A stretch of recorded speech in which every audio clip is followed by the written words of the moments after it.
నాని కేశినేని నాని గారిని కానీ 50 అశోక రోడ్లో గల్ల అరుణ వాళ్ళ కొడుకు ఏదైతుందో జయదేవ్ గారు ఎంపీ, తర్వాత రామ్మోహన్ నాయుడు అని మన ఎర్రమనాయుడు ఎంపీ, ఈయన ఎంపీ, ముగ్గురు. కనక ఏదో ఉన్నారు కదా వెస్ట్ గోదావరి రాజ్యసభ, ఆయన 4. 5వ వ్యక్తి రామ్మోహన్ అని ఏదైతుందో మా తెలంగాణలో ఉంటారు, హైదరాబాద్లో ఎక్స్ రాజ్యసభ.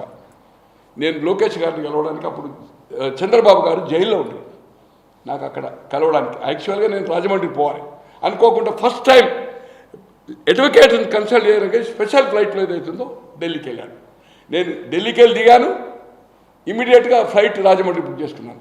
అనుకోకుండా అంత ముందు రోజు 3 గంటలకి డిసైడ్ అయ్యి ఆయన 4 గంటలకు బయలుదేరి స్పెషల్ 6:30కి చేరింది అనుకోండి, 4:30 మళ్ళీ నేను ఢిల్లీకి పోయినా. అది ఒక్కటే రోజు నేను నాన్నగారిని చూసిన ఇప్పటివరకు చూడలే. I swear of God. ఈయనను ఈ రోజు కలుపుకొని 2సారి రియల్ ఏదైతుందో ఇవాళ ఎయిర్పోర్ట్లో ఢిల్లీలో ఎవరైతే చెప్పారో ఆ విగ్గులు, ఈ రిక్షా రజకుడు చెప్పిండో సేమ్ నేనంటే నాకు ఈ మైండ్లో రాలా వేరే పనులు. ఈరోజు ఇప్పటి వరకు చెప్పాను, ఒక రిక్షా కార్మికుడు అక్కడ వాళ్ళు చెప్పారు అంటే మీ బాడీ లాంగ్వేజ్ బ్రదర్స్ ఎట్లుంటుందని. మీ బ్రదర్ని ఒకటేసారి చూశాను నేను, టీవీలో కూడా 1-2 సార్లు ఎప్పుడైనా చూడవచ్చు, కానీ అహంకారం రెడ్ కలర్ ఉంటాడు, మీరు ఎట్లా ఉంటారని ఇప్పుడే ఒక 7-8 మంది కూడా మాట్లాడాను. రియల్గా నేను అనుకుంటున్నా ఈసారి కూడా దాదాపు 11-12 మందితో మాట్లాడాను. ఫోన్లో నా పాత మిత్రుల సన్స్ పేర్లు చెప్పాలనుకోండి, ఒక దాదాపు 7-8 పర్సన్స్ మాట్లాడాను. ఓ 2 ప్రెస్ మిత్రులతో మాట్లాడాను, ఒక 2 అడ్వకేట్లతో, ఒక 25-26 మందితో.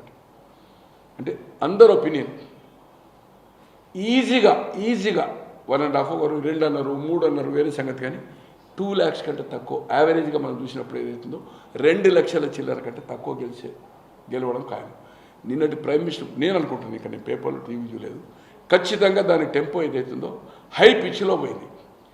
టోటల్ అవినీతి ప్రభుత్వం అని చెప్పారు. బ్యాంక్ ఆఫీస్ అమరావతి రాజధానిని అనౌన్స్ చేశారు. ఖచ్చితంగా నేను అనుకుంటున్న ఏదైతుందో చిన్ని గారు కూడా ఏదైతుందో, ఎందుకంటే నాకు ఈ ఆతిథ్యం అంటే దీని పేరేంది ఇక్కడ అవకాశం చెప్పడానికి అవకాశం ఇచ్చినందుకు ఏదైతుందో కృతజ్ఞత ఆయనను ఎక్కియడం కాదు, it is going to the నేను అనుకుంటున్నా మీకు 11-12 పోలింగ్ అయినాక 13 I will come with sheets of survey sheets తీసుకొని వస్తాను.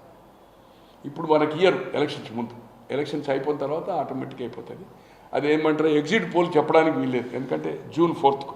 బట్ ఐ విల్ షో ఈ విల్ విన్ మినిమం 2 lakhs తోటి అవుతాడు. రిజల్ట్ తర్వాత కూడా మనం ఇక్కడ వద్దాము, ఇదే బ్యాచ్ నేను నెంబర్ రాసుకుంటాను, మనం కలిసి లంచ్ చేద్దాము. It will sweep the polls. Krishna జిల్లా, గుంటూరు నేను చెప్పిన దాంట్లో 125 కంటే తక్కువ వచ్చిందంటే మీరు ఏ పనిష్మెంట్ చేసినా కూడా ఖచ్చితంగా ఈరోజు ఈ రాష్ట్రానికి ప్రజల అవసరం దృష్ట్యా రాజకీయాలకు అతీతంగా ఏ పార్టీలో లేనివానిగా నాకేమీ కక్ష లేదు జగన్మోహన్ రెడ్డి గారితో. కానీ ఏదైతుందో ఈరోజు భ్రష్టు పట్టించిండు, మడమ తిప్పను, మాట తప్పను. అరే నీ చెల్లికయ్యా ఏమంటుండే, నిన్న ఇంటర్వ్యూలో ఒక ఇంటర్వ్యూ చూశాను, కుటుంబం అంటే ఏదైతుందో కుటుంబం కోసం కాదు, ఇది డైనాసిటీ కుటుంబ పాలన వస్తుంది. నేను అడుగుతున్నా, శివరామరెడ్డి గారు అని ఎమ్మెల్సీ ఉరవకండి ఎమ్మెల్యే ఉండి, సాయి ప్రసాద్ రెడ్డి అని వాళ్ళ ముగ్గురు అన్నదమ్ములు ఇప్పుడు sitting MLA, Anantapur 2, Kurnool 1 and MLC. 4 ఒక్క కుటుంబం నుంచి, ఓన్ బ్రదర్స్, ఒక్క తల్లిదండ్రులు పుట్టిన వాళ్ళు. ఇలా తాడిపోతే ఎమ్మెల్యే ఉన్నాడు, వాళ్ళ అన్న కొడుకు సూర్యప్రతాప్ రెడ్డి కొడుకే ధర్మవరం, ఆయన బావమరి ఏదైతుందో ఎమ్మెల్యే. 3 కుటుంబం నుంచి. ఇవాళ అలాగే భాస్కర్ రెడ్డి వచ్చి ఒంగోలు చేస్తున్నాడు, ఆయన కొడుకు అక్కడ టికెట్. కరుణాకర్ రెడ్డి గారిని తిరుపతి బోర్డు చైర్మన్ ఇచ్చిండు, ఆయన కొడుకు టికెట్. ఈరోజు నీ కుటుంబంలో ఒక్కరి ఎంపీ కదా, రైట్, కుటుంబం కాదు కుటుంబ పాలన కాదు అంటున్నావు. నువ్వు 2004లో వివేకం గారు ఎంపీ అయ్యారు, 89, 91, 96, 98.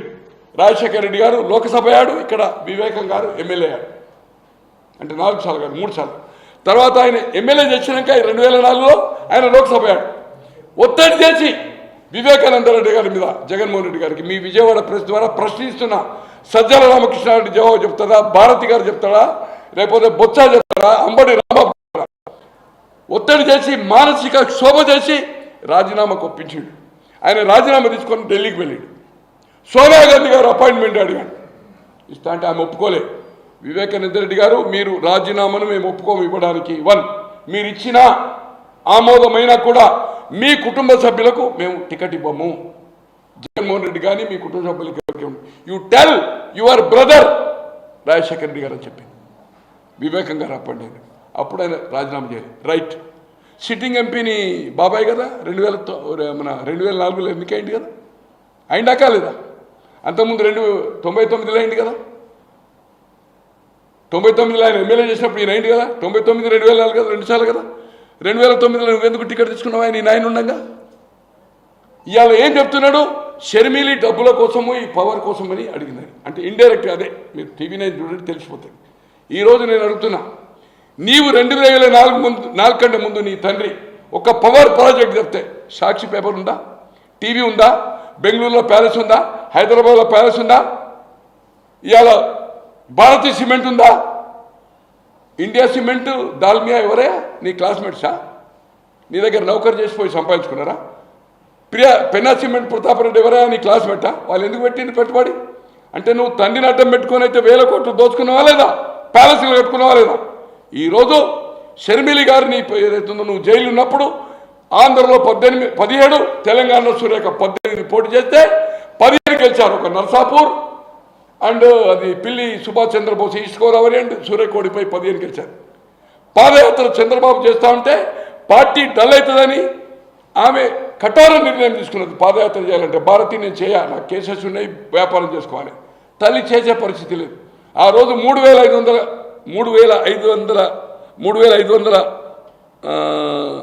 మన ఏమంటారు 3,500 రోజు 3,500 కిలోమీటర్లు ఏదైతుందో ఆమె ప్రచారం చేసింది. మొన్నటి ఎన్నికల్లో ఈయన 10 ప్రచారం 6 గంటలకు హైదరాబాద్ వచ్చిండు. మీ అందరికీ పేపర్లో రాలే, మీకు తెలుసో తెలియదు. ఆయన నైట్ హాల్ట్ ఎప్పుడైనా హైదరాబాద్, వీళ్ళు 10 గంటల దానిక రోడ్ల మీద తిరిగింది. అటువంటిది నువ్వు ప్రచారం ఎందుకు చేయించుకున్నావు మన షర్మిలి గారిని? ఈరోజు ఆమెకు పదవి అంటావు, కుటుంబం అంటావు. ఇవాళ నీ మీనమావకి ఇచ్చినావు కదా, నీ బాబాయికి ఇచ్చినావు కదా.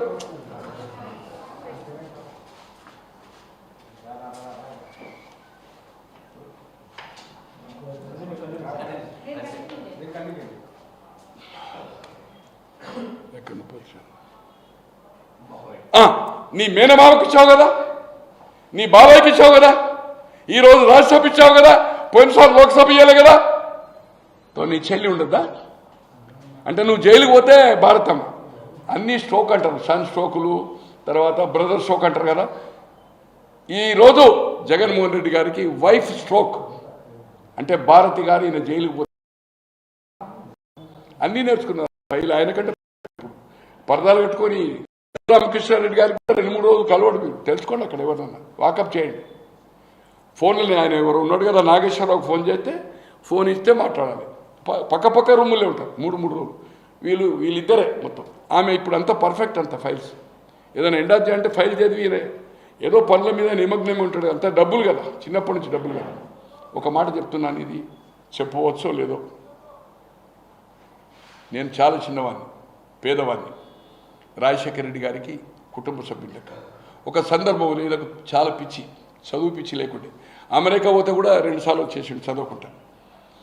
ఏమి రాను ఎందుకు ఇట్లా వాళ్ళ తండ్రి అడిగాడు. ఇదందరూ ఒక ప్రశ్న. ఇలా కృష్ణారావు గారు చనిపోయాడు, వెస్ట్ గోదావరి, బాబాయ్ అంటాం, క్రానికలు, ఆంధ్రజ్యోతి, ఈనాడులో పనిచేశారు కదా, విశ్లేషకుడు వస్తుండే కదా. నా కొడుకు ఒక పవర్ ప్రాజెక్టు, నేను ఇది పాలిటిక్స్లో ఉంటే ఇక్కడ మైన్సేమో మా తమ్ముడికి ఇట్లా చూసుకుంటాడు. నా కొడుకు ఇవాళ ఏదైతుందో పవర్ ప్రాజెక్టులో డబ్బులు సంపాదిస్తున్నాను.